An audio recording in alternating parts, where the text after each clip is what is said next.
Evangelho de João, capítulo 8, versículo 1. Vamos aprender com o Senhor Jesus.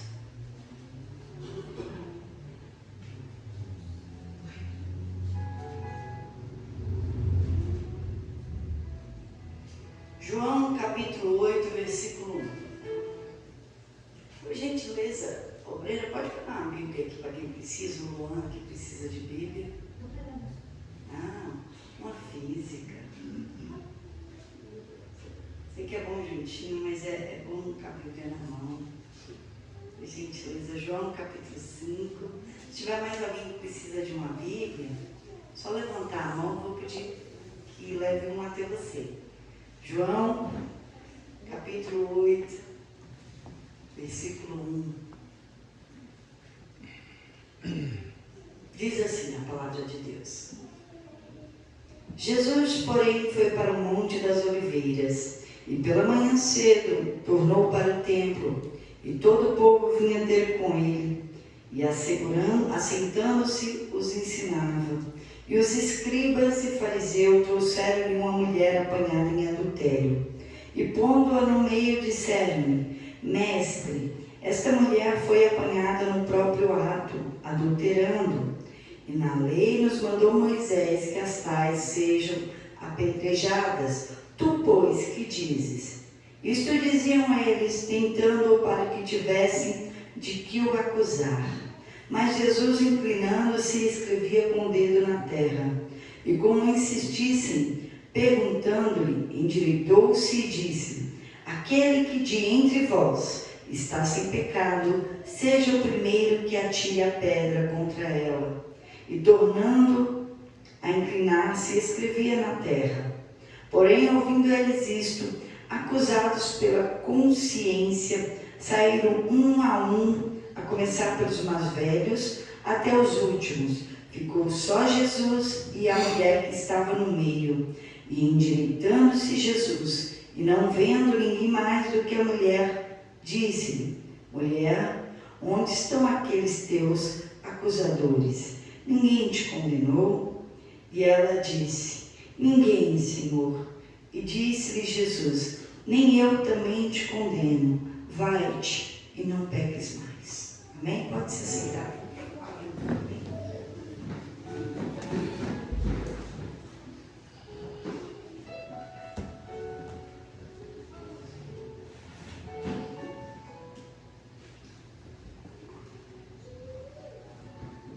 Está aqui o projeto de Deus sendo concluído.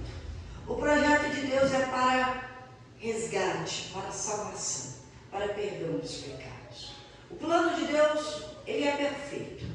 E ele foi consumado por Jesus Cristo, quando morreu pelos nossos pecados. E hoje, esse plano de resgate é aplicado sobre nós através do Espírito Santo, que está aqui agindo no meio de nós. E aqui, em João 8, eu tenho, vamos dizer, três grupos, três personagens. Eu tenho Jesus, o grupo dos religiosos, que são os escribas e fariseus, e tem uma mulher pecadora. E eu quero que você pense em qual grupo você está hoje. No grupo de Jesus, que veio para salvar. No grupo dos escribas e fariseus, que veio simplesmente para apontar os erros dos outros, ou no terceiro grupo, eu ainda estou precisando de ajuda com essa mulher pecadora. Existem três grupos, e muitas vezes passamos por esses grupos. Normalmente chegamos com uma mulher pecadora, e se deixar o tempo, a religiosidade e o orgulho entrar, você passa a ser um escriba e fariseu. Mas o ideal é que você se pareça com Cristo e faça o que Cristo fez, que é o último grupo. Então, a situação é, Jesus estava ensinando no templo, foi o que nós vemos. De repente, Jesus assentado ensinando, chegou o grupo dos religiosos, dois grupos, escribas e fariseus, com uma mulher apanhada no ato adulterando. Eu imagino eles arrastando essa mulher pelo braço e dizendo: Jesus está aqui, essa mulher é uma mulher pecadora. foi pega no ato adulterando. E o Senhor o que vai fazer? Porque a lei de Moisés manda que essas mulheres sejam mortas a pedradas. Foi o texto que disse. E aí eu vi o quê? Esse grupo fora do plano de Deus. Deus fez um plano para salvar. Ele estava fazendo um plano para matar. Jesus veio para perdoar. Eles queriam a condenação. Eram grupos que no templo de Deus ensinava. Era mestre, escriba, era que escrevia, transcrevia as escrituras. Fariseu era um grupo que estudava a palavra demais. E esses grupos, para mim, não conheciam o próprio Deus. Não conhecia Jesus, não conhecia Deus. Porque a letra mata, mas o que vivifica é o Espírito. É o Espírito, eles poderiam ter letra, mas não tinha vida em si mesmo. Para mim, eles tinham uma mente ruim, olhos ruins, porque olhos malvados. Para mim, eles tinham um coração soberbo, eram críticos, acusadores, pessoas que julgavam os outros.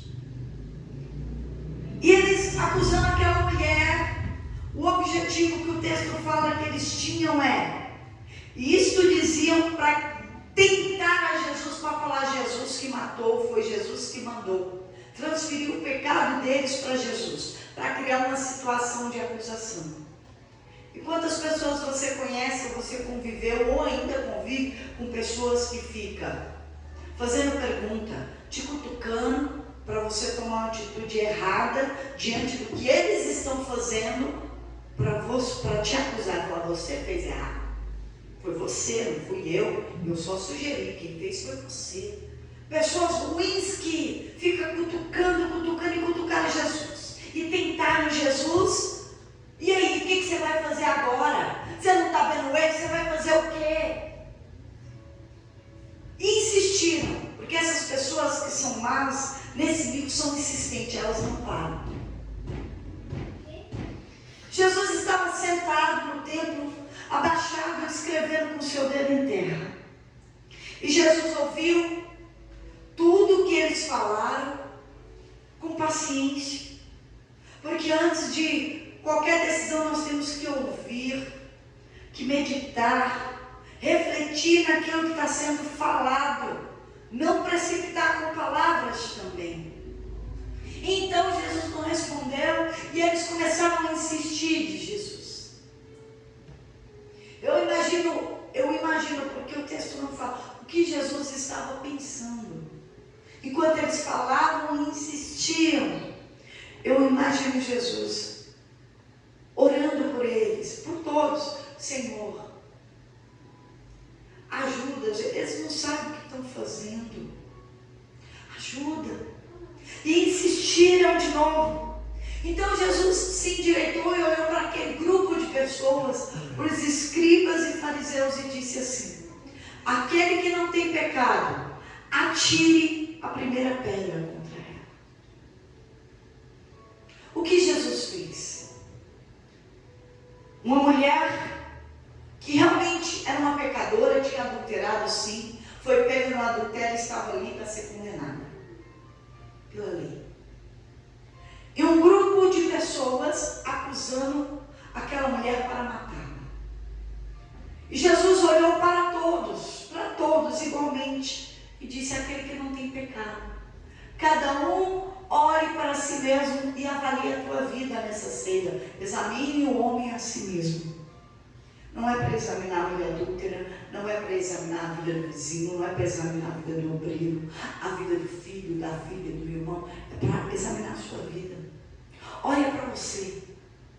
Você só pode mudar a sua vida. Você só pode mudar os seus hábitos. Você só pode corrigir o seu erro. O erro do outro é o outro que tem que corrigir. É o outro que tem que mudar o hábito. É o outro que tem que reconhecer. Não é você. Jesus fez a pergunta: como está a sua vida? Como está você? O que você tem feito de errado? Olha para você. Você é mais claro. Jesus disse dessa forma: aquele que não tem pecado, que atire a a primeira pedra contra ela. Era Jesus dizendo assim: acusar é pecado, julgar é pecado, criticar é pecado, falar da vida dos outros é pecado. Olha para você mesmo, para o teu erro. Então Jesus fez o quê? Fez os escribas e fariseus pensar. O que é que eu estou fazendo? Que ação é essa? Porque Jesus veio ressuscitar os mortos, aqueles que estão mortos nos seus próprios pecados. A mulher estava sendo acusada e envergonhada publicamente. E os escribas e fariseus não estavam mortos nos pecados deles? Morto na crítica, morto na oração, morto em cuidar da vida do outro, morto em criticar, em julgar. E quando Jesus fez essa pergunta, todo mundo assustou, porque não é normal. Muitas pessoas são levadas pela incitação, pela maldade do outro, pela conversa do outro, mas Jesus fez cada um refletir sobre si. E essa ceia é para você refletir sobre a sua vida. Essa ceia é para você saber que você tem uma chance de mudar tudo isso. Quando Jesus disse isso, ele estava dando a chance para a mulher adúltera, e estava dando chance para todos, os escribas e fariseus. Reconheça o teu erro e muda a tua atitude. Falando para essa mulher também: você errou, reconheça a sua atitude e não erre mais. Todos tiveram igualmente a mesma chance de mudar a vida. Você tem nessa ceia a oportunidade de mudar a sua atitude. Porque quem aponta está rancoroso, está magoado, está ofendendo, está criticando e acha que está certo. Mas foram eles que erraram. Você não está errando. Não vou falar, não quero saber, estou com raiva, vou maltratar, vou desprezar, vou isso, vou brigar. Que atitude ruim.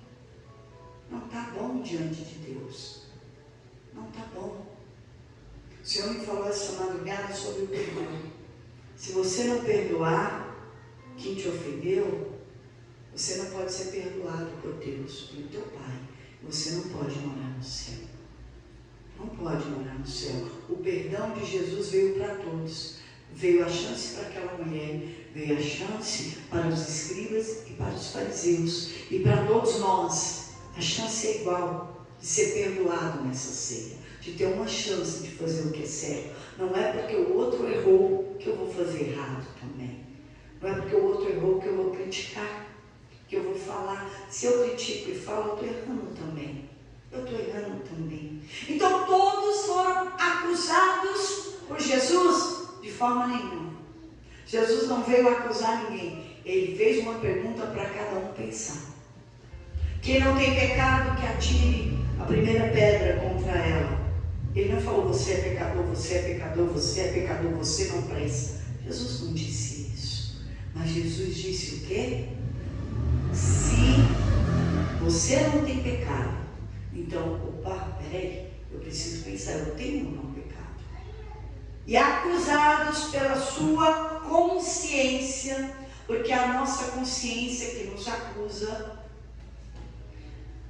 Todos deixaram a pedra, desde os mais velhos até os mais moços, porque eles olharam para eles e viram um pecado.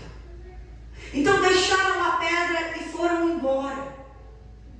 E eu fiquei pensando, por que eles não deixaram a pedra e falaram para Jesus: eu errei também, me ajuda. Me ajuda, mas o orgulho é tão grande que simplesmente desprezou o próprio Jesus. O orgulho é tão grande que largou a pedra e saiu sem falar nada. Não quiseram uma chance. Os escribas e fariseus não quiseram Jesus e nem uma chance de Jesus. Não quiseram falar com Jesus, não quiseram intimidade, não quiseram a oportunidade, mas simplesmente deixaram a pedra sabendo que eram pecadores, viraram as costas e foram embora. Porque o orgulho é mais alto. Imagina que eu vou admitir que eu estou errado. Imagina que eu, com a minha posição, vou dizer que eu errei. Virou as costas e foi embora. coração altivo. E quando Jesus se endireitou, olhou, não tinha ninguém. Eu imagino a dor do coração de Jesus dizendo: eu dei a chance para todos que foram embora. Eu dei a chance para todos e o orgulho não deixou. Eu dei a chance igualmente para todos e ninguém quis. E quando Jesus olhou, só tinha a mulher adúltera e pecadora lá, abaixada do mesmo jeito.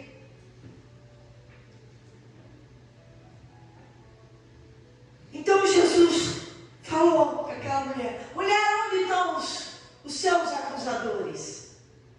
Ninguém te acusou, ninguém te condenou. Jesus fez uma pergunta. E a palavra Satanás significa acusador a nossa alma. Satanás, ele é acusador. Satanás quer dizer acusador. O próprio Jesus disse: mulher, onde estão os teus acusadores? Agora, por minha conta, eu estou mudando. Mulher, onde estão os filhos de Satanás? Orgulhosos, prepotentes, que viraram as costas e não quiseram uma chance. Não quiseram ouvir a Jesus. Onde? E ela disse: alguém te condenou? Ele disse. Ela falou: não, ninguém me condenou. Não quiseram ser filhos de Deus e conhecer a Jesus, mas foram rebeldes, orgulhosos, viraram as costas e não quiseram uma chance. Mas quando Jesus olhou e viu aquela mulher, eu também penso na alegria dele, porque uma alma vale mais que um mundo inteiro. Uma alma, tinha uma multidão, mas uma só estava ali. E só essa mulher teve uma chance de mudar a vida dela. E de repente você é essa pessoa que quer mudar de vida, que quer uma chance, que quer ser feliz, que quer fazer tudo certo, que está ouvindo essa pregação.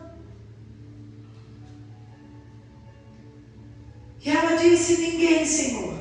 E disse Jesus: nem eu também te condeno. Jesus não veio para condenar, mas o plano dele é salvar. O plano dele é perdoar. O plano dele é te dar uma chance para fazer tudo diferente. O plano dele é que você tenha paz e alegria, que esteja nele e ele em você. Então Jesus disse assim: nem eu também te condeno. Vai-te e não peques mais. E não volte para o seu pecado, e não volte para a velha vida. Muda a sua atitude. Se estava fazendo errado, faça certo. Se adulterava, agora seja fiel ao seu esposo. Se você não é essa mulher, mas é um escriba, um fariseu, falava da vida dos outros, cuidava da vida dos outros, comece a cuidar da sua vida. Se você criticava, não critique mais. Se tinha mágoa no coração, perdoa e vive em paz. Se mentia, não mintas mais. Muda a sua atitude. Essa ceia é para você olhar para você. E olhe para as palavras de Jesus e para Jesus. E seja iluminado por essa palavra. E encontre paz e alegria em você mesmo. Porque o reino dos céus está dentro de vós. Aqui. As pessoas buscam paz e alegria no mundo, nas coisas. A paz e a alegria, o reino dos céus é encontrado dentro de você.